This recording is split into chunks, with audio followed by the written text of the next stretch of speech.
Essa palavra enviou, ela tem um significado muito interessante, porque quando a gente, como num domingo desse, que é o domingo de missões, a gente fala dos missionários, a palavra missionário, o significado original dessa palavra é aquele que foi enviado. É alguém que é enviado para fazer determinada tarefa, determinada missão. Nesse sentido, a Igreja do Brasil enviou eu e a Iraci aqui para os Estados Unidos para abrir igrejas de língua portuguesa. Então nós somos, nesse sentido, missionários. O cônsul do Brasil, ele é enviado do Brasil para atender o povo brasileiro aqui. Então, nesse sentido, ele é um missionário. Ele não é um missionário da palavra, mas ele é um missionário do consulado. Então, o sentido da palavra, o significado original é a pessoa enviada.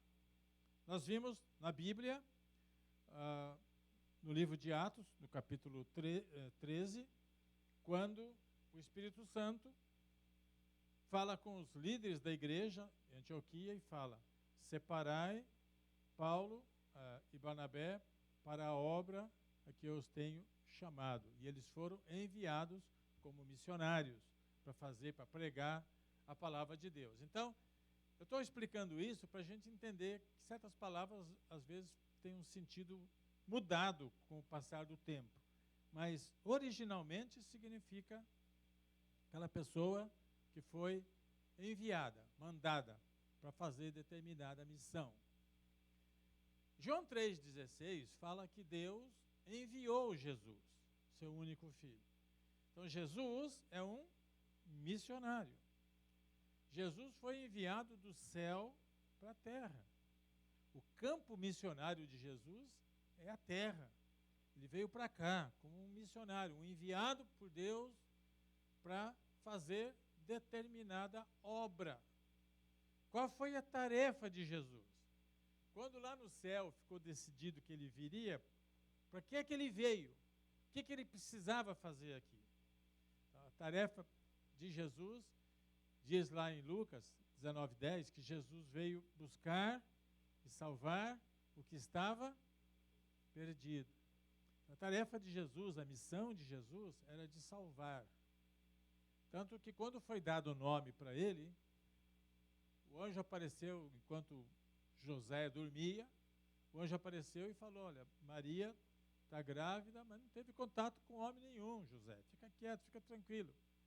Mas ela vai ter um menino e você vai colocar nele o nome de Jesus, porque ele vai salvar o seu povo dos seus pecados. Então a missão de Jesus é salvar. Ele veio para salvar. Então, tudo que Jesus fez, ele estava olhando para a missão principal dele. Muitas outras coisas que ele fez tinha a finalidade de salvar. Tudo que ele realizou, todos os milagres, o foco era salvação. Pensem comigo, tem muitas pessoas hoje em dia em igrejas só procurando os benefícios de ficar rico, com saúde, livre de problemas, mas isso tudo, gente, não deve ser o nosso foco. A razão que nós temos um encontro com Jesus é para que nós sejamos salvos dos nossos pecados e tenhamos uma vida eterna com Ele, não lá no inferno com o diabo. Porque vida eterna todo mundo vai ter. Mas aonde nós vamos passar essa vida é que é o ponto-chave. Então, quando a gente pensa apenas nos benefícios temporais, só por esta época, o que adianta a gente morrer milionário, mas não é salvo? O que adianta a gente viver morrer, vamos dizer, com saúde de ferro, com 100 anos, nunca ficou doente, nunca foi no hospital, nunca tomou uma injeção, nunca tomou um remédio, mas não está salvo? E daí? Então, nós temos que raciocinar espiritualmente. Ou seja, tem muitas pessoas que sofrem muito, não tem nada em abundância, tem que trabalhar muito para comer o pão de cada dia. Chega no fim do mês, tem menos dinheiro do que conta para pagar. está sempre assim. Mas se você tem Jesus, você tem tudo. Se a pessoa tem Jesus, tem até um hino que fala exatamente isso, né? Quem tem Jesus tem tudo. Quem não tem nada. Porque, no final das coisas, o que vai contar mesmo é a nossa decisão espiritual a favor de Jesus, de ficar com Ele, de crer nele, de respeitar o que Ele fala, de seguir os ensinamentos dEle. E aí eu digo para vocês com absoluta certeza, quer a gente tenha saúde ou não, quer seja rico ou pobre, preto ou branco, muito estudo ou pouco estudo, se nós temos Jesus no nosso coração, nós temos vida eterna, abundante, maravilhosa. É isto que conta, que nós devemos lutar por isto. Amém? Então, eu estou dizendo isso porque Jesus veio a este mundo e veio de uma forma que ninguém esperava, apesar de estar escrito que ele ia nascer assim, mas o mundo não está preparado para os milagres que Deus faz. Quando foi anunciado lá no livro de Miqueias, do Velho Testamento, que uma virgem ia conceber e que ia ter um filho e que ia nascer na cidade de Belém, estava tudo escrito, mas ninguém deu muita atenção para isso. Mas passados os anos, o que ocorreu? Lá na cidade de Belém, não é Belém lá no Brasil não, é lá em Israel. Mas aquela cidade de Belém, lá em Israel, uma jovem virgem concebeu e teve um neném, e esse neném se chamou Jesus. Então, Deus amou o mundo de tal maneira que enviou, que deu, mandou o seu Filho unigênito, para que toda pessoa que crer nele tenha a vida eterna. Então, Deus mandou Jesus com uma missão. E Jesus nasceu de uma forma totalmente impensável. Cresceu, porque a partir do momento que ele foi concebido, ele se tornou um ser humano. Teve que crescer na barriga de Maria. Aos pouquinhos, que nem todos nós fomos concebidos, Jesus também foi crescendo ali. Maria ficou com um barrigão desse tamanho também. E teve o neném. E Jesus foi crescendo. Jesus não foi o homem que fez faculdades de teologia. Ele não era muito estudado. Jesus não era uma pessoa que vivia uma vida de rico. Não, ele era um Deus todo-poderoso, mas nasceu num lugar pobre, numa família pobre e cresceu pobre. Só que ele foi um homem diferente. Desde criança, ele era apegado às coisas de Deus. Então, quando eu falo em batizar criança, é porque eu creio que nossas crianças também, bem ensinadas, também podem ser apegadas às coisas de Deus. De cantar com alegria, de fazer oração, de confiar em Deus, de ter uma pureza no coração, de que Deus ama a cada uma delas. Então, Jesus também, ele teve isto, tanto que com 12 anos de idade ele confundia os mestres da lei. Discutia com eles, não briga, né? Discussão quer dizer, argumentar sobre coisas da Bíblia no mesmo nível que eles. E eles ficavam boca aberta. Como é que um menino de 12 anos consegue saber tudo isto? É porque Jesus tinha uma vida com Deus. Ele orava, ele lia o Velho Testamento, ele conhecia as coisas de Deus. Aí ele cresceu, foi batizado nas águas, como todos nós também somos, ou que ainda não é, precisa ser.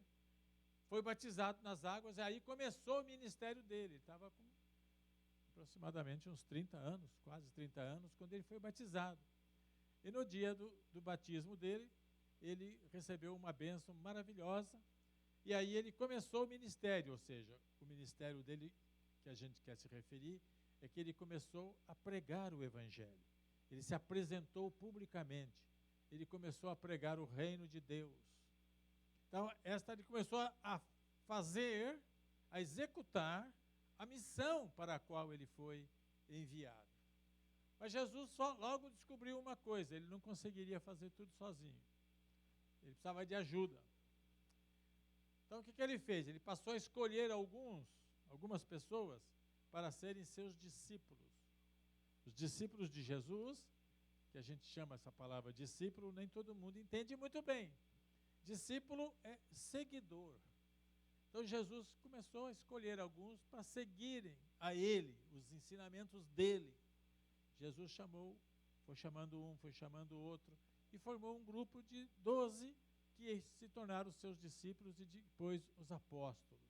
E estes deram sequência ao trabalho depois que Jesus morreu. Agora, Jesus veio como missionário. Então, agora, depois de contar esse preâmbulo, aí eu quero ler agora em São Mateus, no capítulo 4, versículo 23. Depois que Jesus começou a chamar os primeiros discípulos, diz a Bíblia que ele foi por toda a Galileia, ensinando nas sinagogas deles, pregando as boas novas do reino e curando todas as enfermidades e doenças entre o povo. Olha a missão de Jesus, como é que ele executou a sua missão. Como é que Jesus cumpriu com a tarefa que Deus o incumbiu. De 3 maneiras. O ministério de Jesus foi tríplice. São 3 coisas que ele fazia. A primeira, está escrito aqui, que Jesus foi por toda a Galileia ensinando nas sinagogas deles. Vejam bem, sinagoga não aparece no Velho Testamento. Vocês vão ler o Velho Testamento inteirinho, nunca vão ouvir a palavra sinagoga. Não existia. O que existia era o templo, onde eles adoravam a Deus. Mas sinagoga não. Mas quando o povo foi levado cativo para a Babilônia, então lá não tinha templo para eles.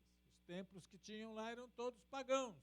Então eles inventaram as sinagogas, que eram pequenas, reuniam um grupo pequeno de pessoas, e ali é que eles, aos sábados, faziam estudos bíblicos, cantavam louvor, faziam orações, mais ou menos um culto como o que a gente faz nas sinagogas.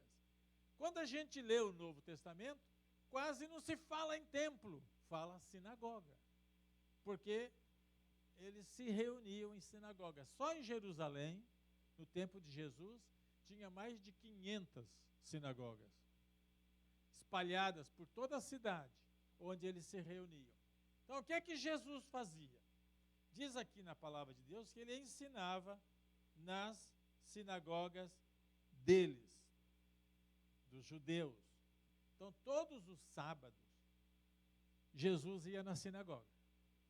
Chegava lá, ele abria o Velho Testamento, sentava e ensinava. E o povo ficava em pé. Diferente do que a gente faz hoje, né? Eu estou ensinando em pé e vocês estão sentados me ouvindo. Naquele tempo era diferente. Então, Jesus sentava e ensinava. Então, Jesus ensinava. Isso era uma parte do ministério dele, ensinar. Ele abria a Bíblia, o Velho Testamento, lia e explicava para eles o sentido, o significado daquelas palavras. E ele ensinava com tanta autoridade que o povo ficava maravilhado, porque ele tinha um dom maravilhoso do ensino. Ele era um mestre, ele conhecia a Bíblia. Ele abria a boca e não falava coisas para impressionar. Ele falava para esclarecer, para as pessoas entenderem o que é que estava escrito.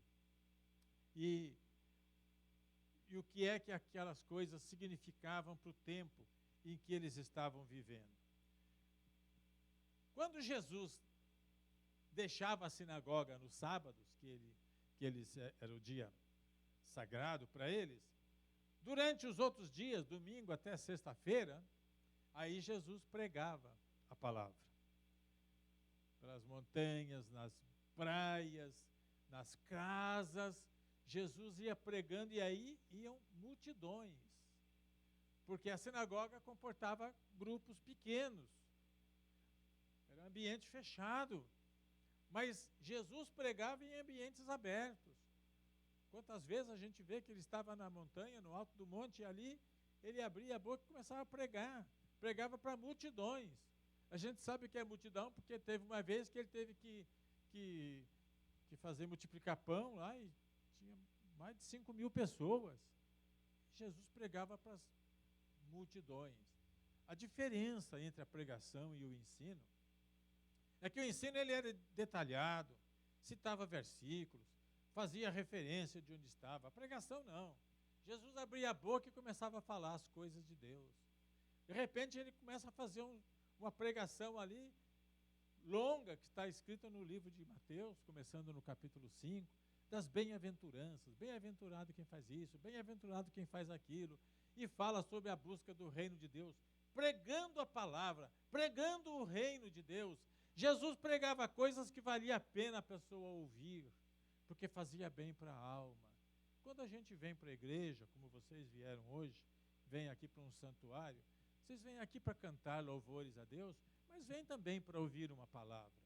Às vezes sou eu que prego, outra vez são outros pregadores, mas todos vocês vêm aqui com o desejo de escutar uma palavra que faça bem para a tua alma, que acrescente alguma coisa para a sua vida. E eu vou dizer, ninguém fez isso tão bem quanto Jesus Cristo, nosso Senhor e Salvador. Porque ele ensinava coisas que ele tinha, vamos dizer assim, aprendido com o Pai. Ele ensinava coisas que só ele sabia, que ele trouxe do céu para a terra. Foi um missionário que trouxe o céu e espalhou o céu aqui na terra. Ele pregava as coisas do reino. Ele pregava a respeito do nosso futuro. Ele ensinava e ele pregava e ele fazia com que as pessoas refletissem sobre as coisas da vida. Nesta manhã eu faço a mesma coisa. Como está a sua vida? Como está a sua alma? Como está você com o teu Deus? Se Jesus voltar hoje, agora, o que acontece com você? Nós temos que pensar seriamente na nossa condição de vida espiritual. Muitas vezes a gente se encontra e pergunta: ei, como vai? Tudo bem? Sem pensar, a gente fala, tudo bem, mas às vezes está tudo bem, está nada, está tudo mal. Só que a gente fala tudo bem para levar a coisa, né, não entrar em detalhes. Mas a gente parar e conversar com um conselheiro, com um amigo, aquela pessoa que você confia, quantos problemas você vai falar? Problema de relacionamento, problema de doença, não só no corpo, mas na alma, desânimo. Quantas vezes você fica até pensando, será que Deus existe?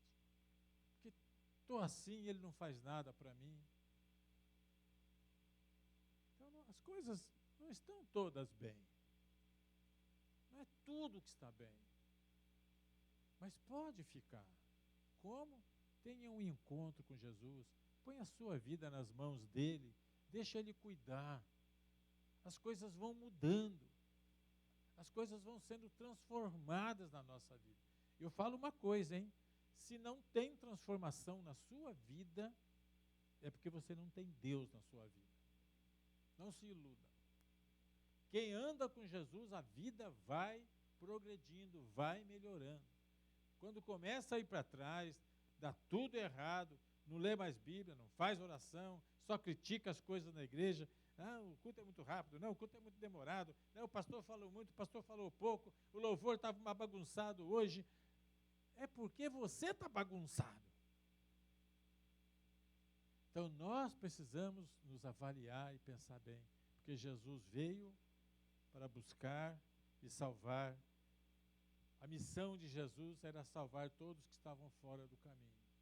E nós precisamos acertar isso, porque Jesus falou certa vez: eu sou o caminho, eu sou a verdade, e eu sou a vida. E ninguém vai ao Pai, ninguém vai a Deus, a não ser por mim. O único caminho para chegar a Deus é através de Jesus. Mas Jesus não fez só isso, ele não ensinava e pregava apenas. Aí são duas facetas do ministério dele. A terceira, que está escrito aí, é que ele curava todas as enfermidades e doenças do povo. Eu sempre fico perplexo com os termos bíblicos, porque aqui fala que ele curava todas as enfermidades. Todas. Não tem exceção. Quer dizer que não tem doença que ele não possa curar, gente. Naquele tempo, talvez não tivesse doença que tem hoje, né? Hoje tem umas doenças aí que cada hora é uma que aparece. A hora é dengue, agora o dengue virou fichinha porque veio a zika. Aí vem o AIDS. Aí tem uns nomes de doença que eu nem sei. Um mosquitinho desse tamanho pica a gente e a gente corre risco de vida.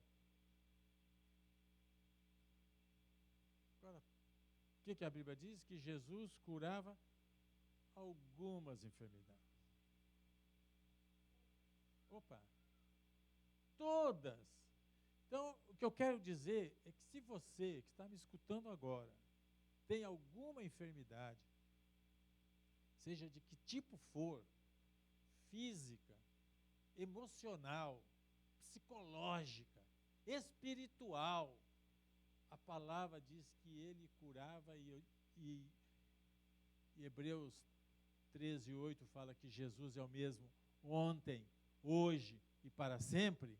Significa que se ele curava no passado, ele cura hoje de todas as enfermidades. Então, hoje pode ter chegado o teu dia de receber a cura de qualquer tipo de enfermidade que você tem. Porque tem muita gente que tem saúde boa, mas que dentro é um lixo. Porco espinho, ninguém chega perto. Porque muitas vezes as pessoas perguntam, tem um amigo, ninguém gosta de ficar comigo, não sei o que lá. Você já parou um dia e pensou, por que não querem ficar com você? Pensa bem. Por que você está cada vez ficando mais sozinho ou sozinho? Pensa. Às vezes você é um porco espinho. O que é o porco espinho? Ninguém quer chegar perto, porque dói. Ele espinha tudo. Então nós temos que tirar os espinhos, ficarmos mais mansos, ficar mais agradáveis, ter uma conversa melhor, não ficar queixando da vida, não querer ficar acusando os outros, criar uma conversa que não faz bem. Vamos ser sinceros. Se você tem alguém assim, você também procura não ficar muito, porque não te acrescenta nada e não te ouve. Se você fala uma coisa, você leva chumbada na hora, porque o espinho não perdoa. Então nós precisamos estar com Jesus. É Ele que pode mudar a nós, gente. Eu não posso mudar ninguém. Ninguém pode mudar outro. Nenhum médico, nenhum psicólogo consegue isso. Mas Jesus é o médico dos médicos, é o psicólogo dos psicólogos. Ele tem um poder sobrenatural que a palavra dele é tão poderosa que separa a alma do espírito. Então a palavra dele faz efeito aqui dentro. Pessoa amarga fica doce, pessoa triste fica alegre. E quem está chorando muito passa a rir. Por quê? Porque Jesus é tudo para nós. E a Bíblia diz que ele curava de todas as enfermidades. Então, logicamente, quando ele começou a fazer isso, ele ficou famoso. A Bíblia diz que as notícias sobre ele se espalharam por toda a Síria. E o povo lhe trouxe todos os que estavam padecendo vários males e tormentos. Olha que tipo de pessoa que levaram para Jesus. Endemoniados, epiléticos e paralíticos. Não levou nenhum banqueiro. Não levou ninguém rico. Não, souberam que Jesus estava curando, então levaram os endemoniados. Gente, não é fácil lidar com endemoniado. Endemoniado é alguém que tem demônios dentro. O demônio tomou posse da pessoa. A pessoa não tem controle. Então isso se chama possessão demoníaca. Tem pessoa que não tem possessão demoníaca, mas tem pressão demoníaca, de fora.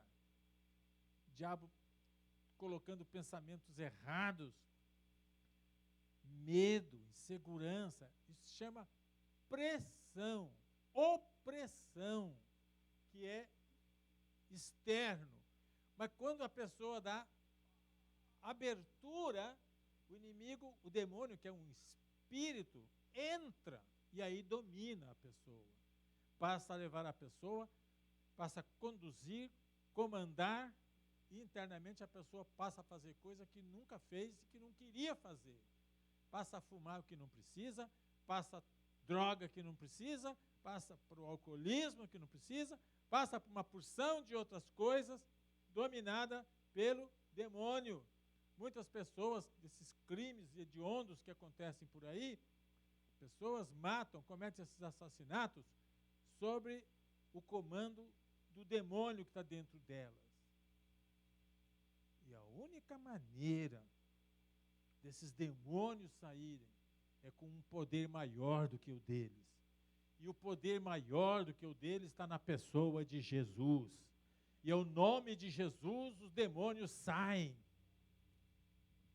Quando Jesus começou a fazer isto, ali na Galileia, que todo mundo começou a ver que ele curava, então foram lá e traziam pessoas.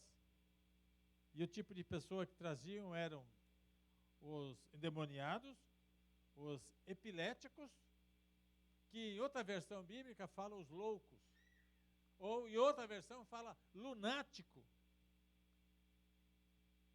E os estudiosos acabaram, aí depois de muito pesquisar, falaram, não, eram epiléticos. E também os paralíticos trouxeram para Jesus. E aí o texto diz assim, e ele os curou. O que vocês acham disso, hein? Quer dizer, Jesus não decepciona. Jesus não deixa a pessoa na mão. Trouxe e ele os curou. Quem sabe muitos não vieram hoje, esta manhã aqui, para receber uma cura. E a palavra para essas pessoas é esta. E ele os curou. Curar você, da sua dor, daquilo, seja o que você tem. E a partir daí, grandes multidões o seguiam, vindas de toda parte. Galileia, Decápolis, Jerusalém, Judeia e da região do outro lado do Jordão. Quer dizer, a fama dele correu por todas aquelas regiões. E as pessoas vinham e passavam a seguir a Jesus. Por que é que Jesus fazia isso tudo? Porque ele queria cumprir com a sua missão. Ensinando, pregando e curando. No final desse texto que eu li, fala que as multidões o seguiam. Iam se tornando discípulos de Jesus. E eu acho que quando ele olhava para aquela multidão de pessoas que estavam seguindo, por causa dos milagres que ele realizava, Jesus se alegrava e dizia, Pai, estou cumprindo bem com a minha missão. Olha quantos tem aqui para habitar a eternidade contigo. Louvado seja Deus. E Jesus Cristo, nosso Senhor, que veio como missionário, cumpriu a sua missão, e é por isso que nós estamos aqui hoje como salvos em Cristo Jesus. Seja bendito o nome do Senhor. Eu quero fazer um convite